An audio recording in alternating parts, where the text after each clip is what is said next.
Cooler बंद कर. हरी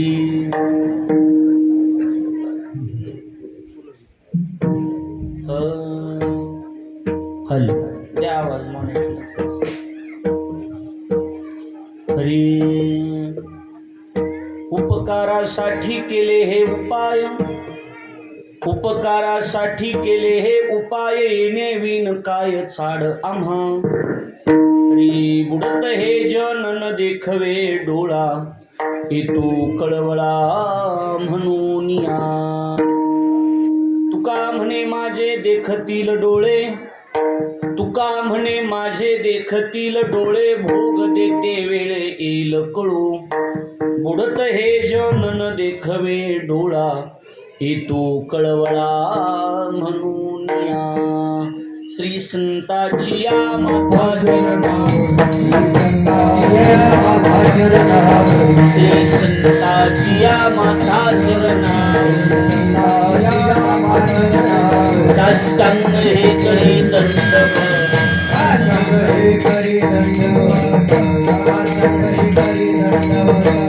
विश्रांती पावलो संहार, विश्रांती पावलो संहार, वाढले अंतरी प्रेम सुख, अंतरी प्रेम सुख, वाढले अंतरी प्रेम सुख.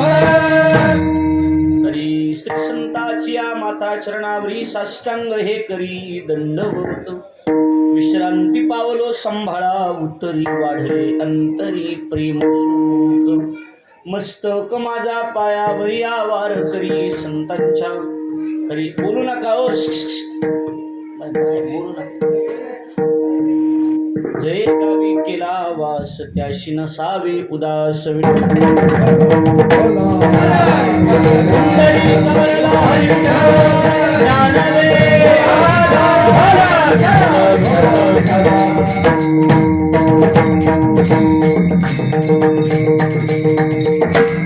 हरी उपकारासाठी केले हे उपाय, येणे विण काय चाड आम्हा. बुडत हे जन न देखवे डोळा, येतो कळवळा म्हणून या. कीर्तन सेवे करता म्हणजे निरूपणा करता निवडलेला अभंग महाराष्ट्राचे लाडके संत वैराग्याची मूर्तिमंत पुतळे. जगाचा संसार सुखाचा व्हावा याकरता आपल्या संसाराची राखरांगोळी करणारे देहूचे सुप्रसिद्ध साधू जगद्गुरु तुकाराम महाराज यांचा 3 चरणाचा उत्कृष्ट असा सळपंथी संत प्रकरणातील असून तुकोबारा या अभंगाच्या माध्यमातून संत या लोकामध्ये नेमके कशासाठी आले याचे सविस्तर दिग्दर्शन म्हणजे हा अभंग आहे.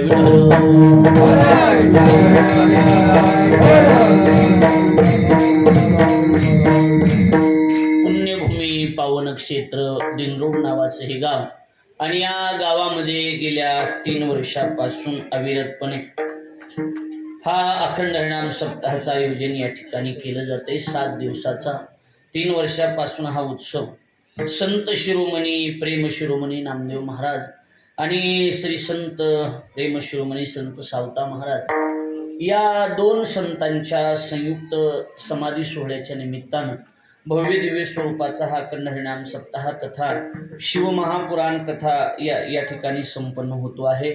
आपल्या कार्यक्रमाचे मार्गदर्शक आणि कथा प्रवक्ते आमचे मित्र हरिभक्तीपरायण विष्णुकांतजी महाराज रासवे वांगेकर यांच्या मार्गदर्शनाखाली आणि यांच्या मुखारविंदातून शिवमहापुराणाची कथा आपण ऐकत आहात. अतिशय सुंदर आमचे सुग्रीव गुरुजी आणि दत्ता महाराज कटारे, चंद्रकांत महाराज आणि आमचा महेश दादा हे या ठिकाणी साथीला आहेत. आज आपण सगळेजण आमचे डाके महाराज, त्याचप्रमाणे वैजनाथ नाना, सुग्रीव महाराज ही सगळी महाराज मंडळी आणि विशेष करून हरिभक्तीपरायण भरत महाराज पठाडे यांची उपस्थिती आहे, रामेश्वर महाराज थोटे यांची उपस्थिती आहे. आपण सगळेजण तात्या वगैरे सगळे आपण एक ठिकाणी उपस्थित आहात. आपल्या सर्वांना विनम्र भावाने अभिवादन करतो. सुषेण महाराज आहेत, सगळी परिसरातील गुणवान मंडळी आहेत. भरत महाराजांची आज विष्णू महाराजांच्या प्रेमाखातर त्यांची उपस्थिती या ठिकाणी आहे. आपल्याला मनापासून धन्यवाद देतो. महाराज स्वतः 7 दिवस कथा करून 7 दिवस या ठिकाणी उपस्थित आहे, त्यांना सुद्धा मनापासून धन्यवाद. तर मुख्य म्हणजे कीर्तन सेवेचे सौजन्यदाते आमचे महादेवरावजी रामभाऊ कटारे सर यांच्या माध्यमातून या ठिकाणी आजचं सौजन्य या ठिकाणी आहे. आमचे बाळासाहेब जे आहेतच आपण लाईव्ह करताय. दुसरे हरिभक्तीपरायण आमचे फपाळ साहेब महाराज आहेत, तेही या ठिकाणी उपस्थित आहेत. त्यांनाही बालासाहेबजी फपाळ त्यांनाही धन्यवाद देतो. आपल्या सर्वांना विनम्र भावाने अभिवादन करतो. चिंतनातला महत्त्वाचा मुद्दा म्हणजे संत श्रेष्ठ जगद्गुरु तुकाराम महाराज या अभंगाच्या माध्यमातून संत या लोकामध्ये नेमके कशासाठी आले याचं चिंतन करतात. कसं आपला संप्रदाय वारकरी संप्रदाय, कोणता त्या वारकरी संप्रदाय, आणि वारकरी संप्रदायात नाना ज्याला प्रवेश करायचा आहे त्याच्यासाठी सगळ्यात मोठी एकच अट आहे गुरुजी, काय माहिती का? माळ टाळ ह्या गोष्टी सगळ्या बाजूला आहे. ज्याला संप्रदायामध्ये प्रवेश करायचा आहे त्याने एक गोष्ट समजायची. पहिला नियम आहे कोणता? यातायाती धर्म नाही विष्णुदासा, यातायाती धर्म नाही विष्णुदासा, यातायाती धर्म नाही विष्णुदासा,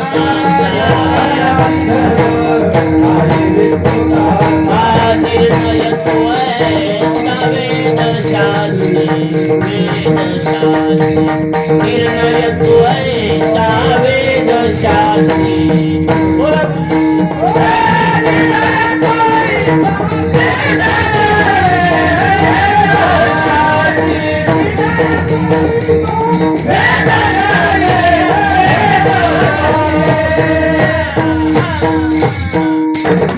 संप्रदायात पाऊल टाकत असताना पहिला नियम सांभाळूनच पाऊल टाकायचा.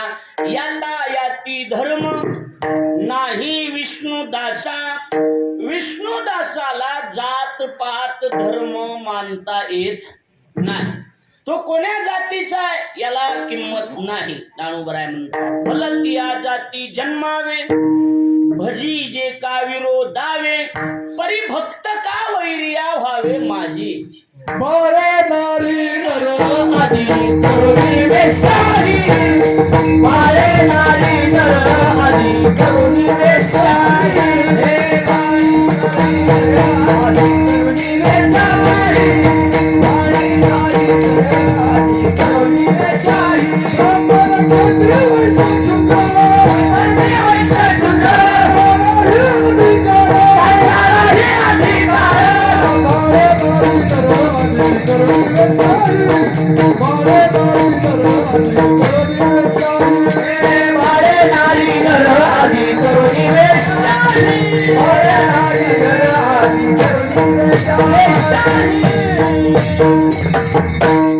ब्राह्मण शूद्र क्षत्रिय वैश्य शूद्र चांडाळा ही अधिकार, बाळे नारी नर आणि आदी करून वेश्या. कुणी जरी असलं तरी त्याला अधिकार आहे. फक्त एकच आहे, त्याच्या मनात जातीचा गडा उठलेला नसला पाहिजे, एवढं ध्यानात ठेवायचं. लक्षात द्यायला लागलं त्याने. ज्याच्या मनात जाती पातीचं राजकारण असते, माळा असून देव त्याला कुठं जागा देत नाही. संप्रदायातला पहिला नियम आहे यातायाती धर्म नाही विष्णुदास.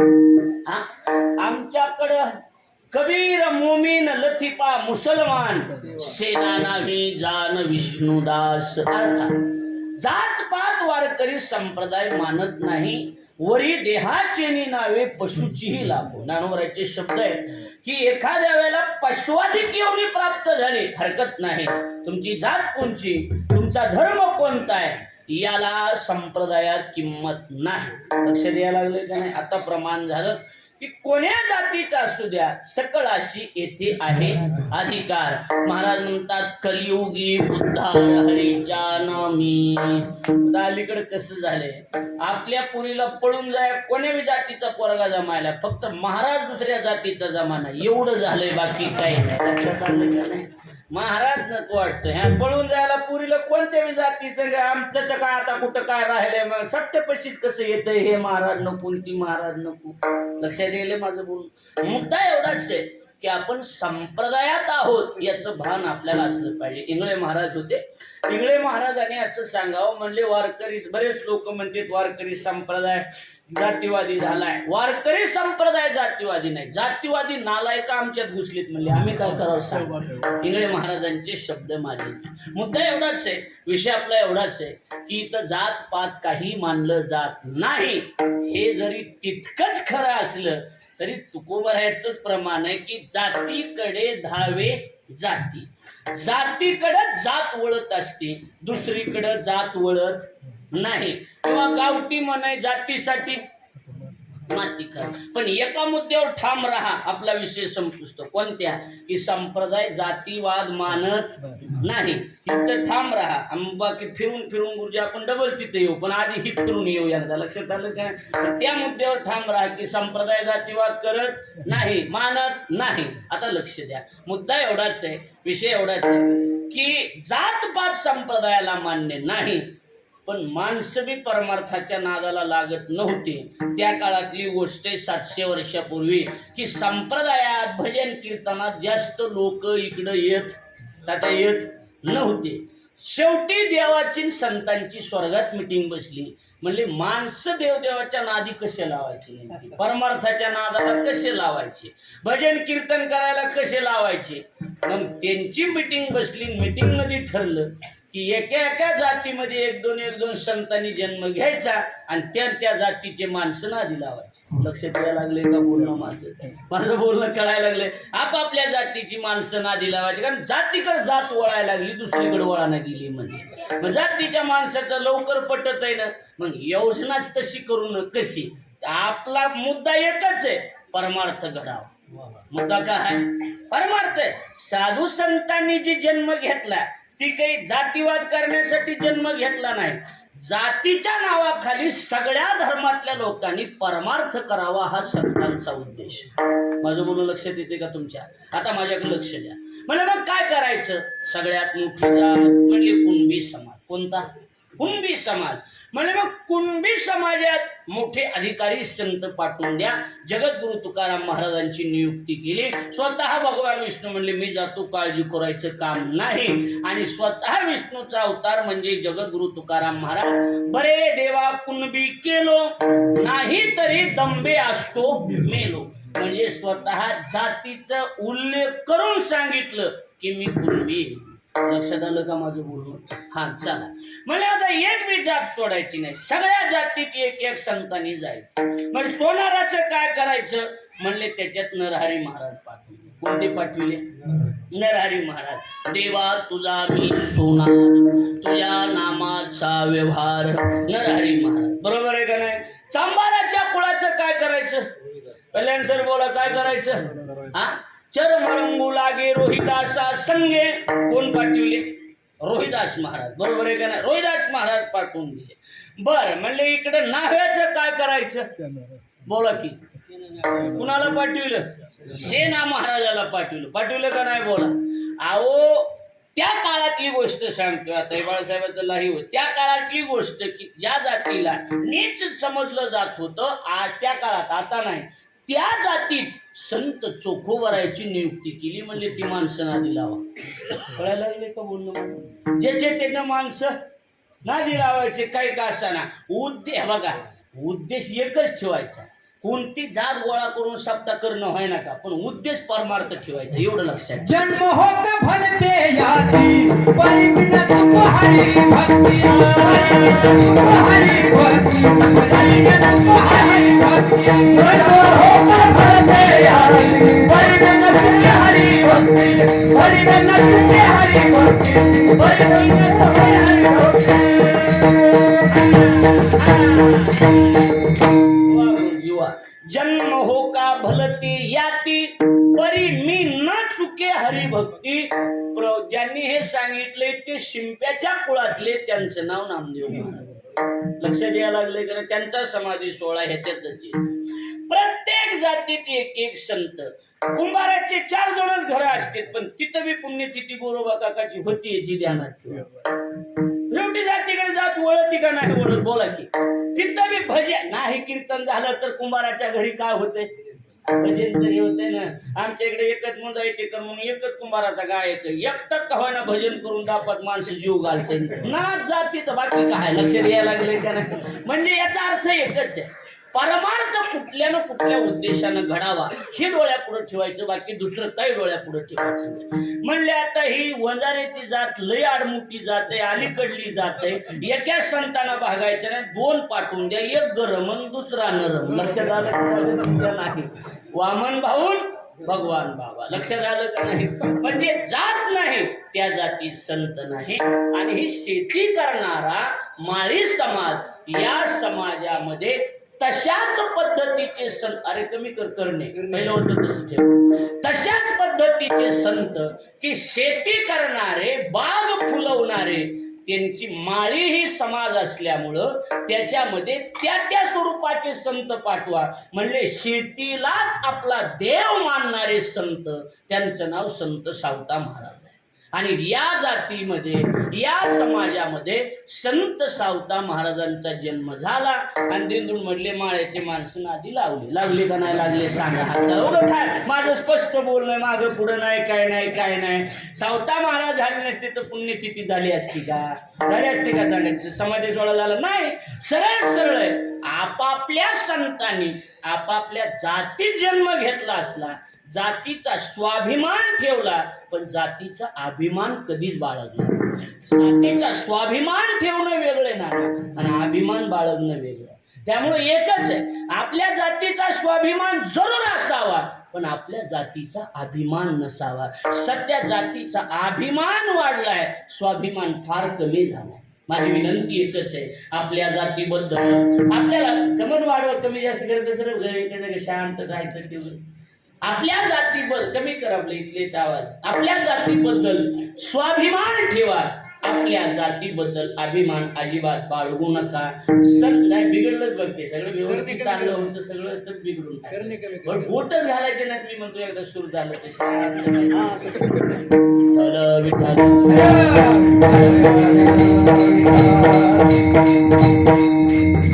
संतांनी काय केलं? त्या जाती जन्म घेतला. पण 2 मुद्दे लक्षात ठेवा. पहिल्या त्या मुद्द्यावर आपण येऊन सुखदेव महाराज स्थिर झालो होतो की संप्रदाय जातीवादी नाही, एक मुद्दा. आणि आता आपण दुसऱ्या मुद्द्यावर येऊन थांबलोय. तो मुद्दा म्हणजे जातीचा स्वाभिमान बाळगा, पण डोळ्यापुढे एकच ठेवा, जातीचं नाव पुढे घालून का व्हायना, पण परमार्थ घडला पाहिजे एवढा उद्देश डोळ्यापुढे ठेवा. लक्षात आलं माझं बोलणं? उद्देश एकच आहे, भजन झालं पाहिजे. ठीक आहे, माळी समाजाचे लोक एकत्रित करून विष्णू महाराजांनी, राष्ट्रीय महाराजांनी हा उत्सव सुरू केला. उद्देश एकच आहे की जातीवादाचा उद्देश नाही, उद्देश एकच आहे, यांना कथा मिळावी, यांना कीर्तन ऐकायला मिळावं, भजन करावं, नामस्मरण घडावं, अन्नदान घडावं आणि तुमच्या हातून पुण्य व्हावं. याच्यापेक्षा दुसरा कुठलाच उद्देश नाही. मला असं वाटतंय संत हे जातीवाद करण्यासाठी जन्माला आलेच नाही, तर संत नेमके इथं कशासाठी जन्माला आले त्याचं उत्तर तुकाराम महाराजांनी पहिल्या चरणात उपकारासाठी केले उपकारासाठी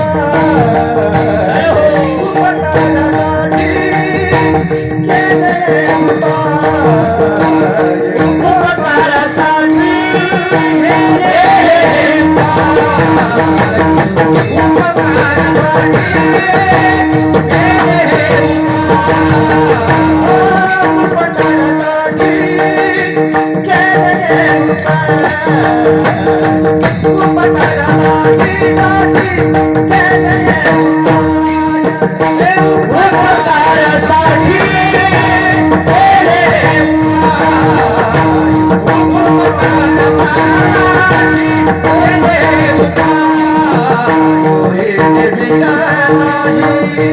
सारा आभार देवीला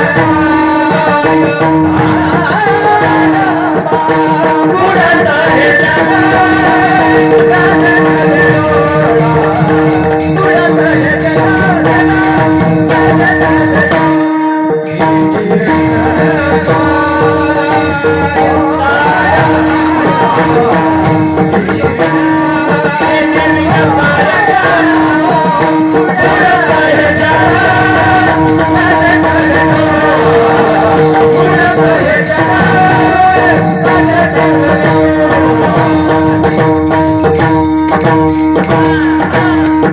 वा बरंच महाराजामुळे भरता आला असं कीर्तनाला एकदम. महाराज म्हणतात उपकारासाठी केले हे उपाय. आम्ही जे या ठिकाणी आलो, आम्ही एखाद्या विशिष्ट जातीमध्ये जन्म जरूर घेतलाय, पण आमचा उद्देश लोकांना वाम मार्गाला लावणं नाही, तर आमचा उद्देश लोकाला सन मार्गाला लावायचं, लोकांचं भलं करायचं. म्हणून उपकारासाठी केले हे उपाय. हे उपाय जे आम्ही केले, उपकारासाठी आम्ही इथं जन्माला आलो. ज्ञानोबराचे शब्द विष्णू महाराज देखे प्राप्तार्थ जरी जाहले, निष्कामता पावले, तयाही कर्तव्याशी उरले लोका लागी. संपूर्ण जीवन त्यांचं लोकांसाठी आहे. पण त्यांची बघा, जे भेटा वाटते ती लवकर भेटत नाही बघा तुम्ही, आणि जी नको वाटते ती बाजारात पहिल्यांदा रामराम घातल्याशिवाय राहत नाही. असंच आहे, बरोबर आहे का नाही? संत भेटा वाटतात पण भेटत नाहीत, कधीच भेटत नाही. भेटतात का संत? नाही. पण जे नको वाटतात ते आपल्याला भेटतात. संताचं एकच काम आहे, जगाचं कल्याण करायचं. अर्थात उपकारासाठी केले हे उपाय, किंवा येथे उपकारासाठी आपलं नेहमीतलं प्रमाण आहे, आले घर ज्या वैकुंठी. ज्या घर वैकुंठी ते येथे उपकारासाठी. आम्ही वैकुंठवासी आलो याची कारणाशी, बोलिले जे ऋषी साच भावे वर्ताया. अर्थात आमचं इथं येणं जे आहे तुका माने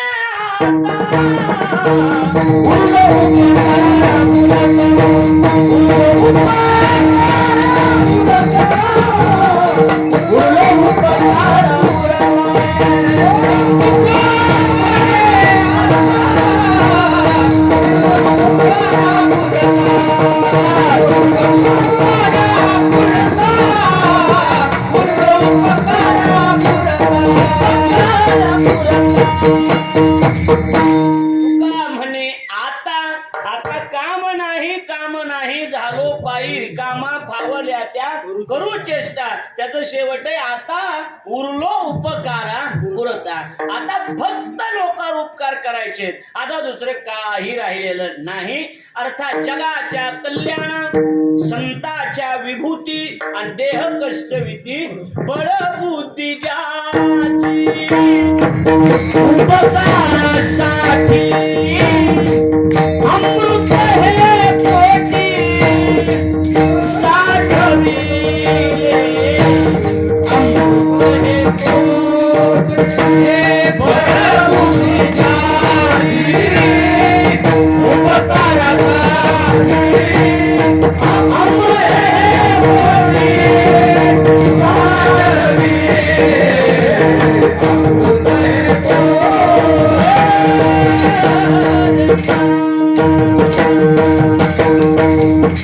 बळबुद्धीजाची उपकारासाठी अमृत हे पोटी साठविले. उद्देश कोणताही असू द्या, पण उद्देशाच्या पाठीमाग लोकांचं भलं व्हावं एवढाच आहे, बाकी काही नाही. काय नाही, आम्ही नेहमी दृष्टांत सांगतो. मी एक दृष्टांत ऐकला, आमच्या गुरुजीने दृष्टांत सांगितलं. म्हणजे काय झालं, एका शाळेमध्ये शिक्षक शिकवत होते आणि शिकवत असताना शिक्षकांनी सांगितलं, म्हणले काय, चला ताजमहल हा दिंडोड मध्ये आहे. ताजमहल कुठे आहे? दिंडोडला आहे. लिहा ताजमहल दिंडोडला आहे. पोरं म्हणाले, मास्तर का पिऊन आलं का काय का काय? ताजमहल कुठे? आगरी आला. ताजमहल दिंडोड. अरे लिहा, मी शिक्षक आहे, मला कळतं का तुम्हाला कळतं? पोरं म्हणले लिहा तर लिहा, आपल्याला काय करायचं? ताजमहल दिंडोड मध्ये आहे. लिहिलं ताजमहल दिंडोड मध्ये आहे, लिहून टाकलं पोराने. घरी गेले, म्हणजे आमचे मास्तर बापाला सांगितलं, मास्तर चुकीचं शिकवायला. म्हणजे कसं काय? ताजमहल दिंडोड मध्ये आहे असं लिहिलंय. पोरायचे बाबा म्हणले ताजमहल कुठे? आग्र्याला दिंडोड मध्ये कसं काय ताजमहल? चला सगळ्या पालकाची मीटिंग 100च्या 100 पालक उठले आणि गुरुजीकडे गेले. गुरुजी काय चुकीचं शिकवायला लेकराले आमच्या? म्हणले काय झालं? ताजमहल दिंडोड मध्ये आहे. ताजमहल दिंडोडला का? गुरुजी म्हणले मला माहिती ताजमहल दिंडोडला नाही आग्र्याला आहे. म्हणले तुम्ही लेकराला असं कसं शिकविलं? म्हणले 6 महिने झालं मी फोन करायलो शाळेची फीस भरायला तुम्ही येणार केलं. लक्षात आलं का माझं? उद्देश कोणताही असू द्या फीस भरली पाहिजे हे महत्वाचं आहे. संत कोण्या जातीत जन्माला आले हे महत्वाचं नाहीच. संतांनी येण्याच्या पाठीमागचं प्रयोजन आहे की आम्ही इथं उपकार करण्यासाठी आलो. याच्या पलीकडे आम्हाला दुसरं काही करायचं नाही. महाराजांचे पुढचे शब्द आहेत, येणे विन काय चाड आम्हा. चाड शब्दाचे अनेक अर्थ केले जातात, पण इथं चाड शब्दाचा अर्थ केला जातो इच्छा. चाड म्हणजे इच्छा. आमची आता इच्छाच उरली नाही. येणे विन काय चाड आम्हा.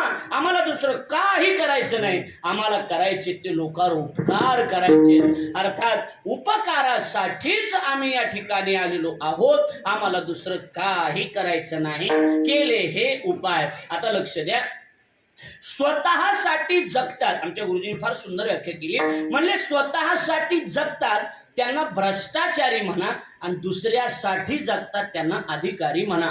अधिकारी जे दुसऱ्यासाठी ज्यांचं जीवन आहे ते कोण आहेत? अधिकारी आहेत. संत सावता महाराज अधिकारी आहेत. साखरवाडीचे माऊली अधिकारी आहेत. ही जी महात्म्य आहेत ना हे अधिकारी महात्म्य अधिकारी आहेत. यांचा अधिकार फार मोठा आहे. आणि स्वतःसाठी जगतात ते भ्रष्टाचारी असतात. म्हणून एकही नेता अधिकारी नाही आणि एकही संत भ्रष्टाचारी महाराज असू शकतात पण संत नाही. लक्षात आलं की नाही? महाराज आणि संत याच्यामध्ये फार मोठं अंतर आहे हे लक्षात ठेवा. लक्षात आलं माझं बोलणं? आता माझ्याकडे लक्ष द्या म्हणजे तुमच्या लक्षात येऊन जाईल.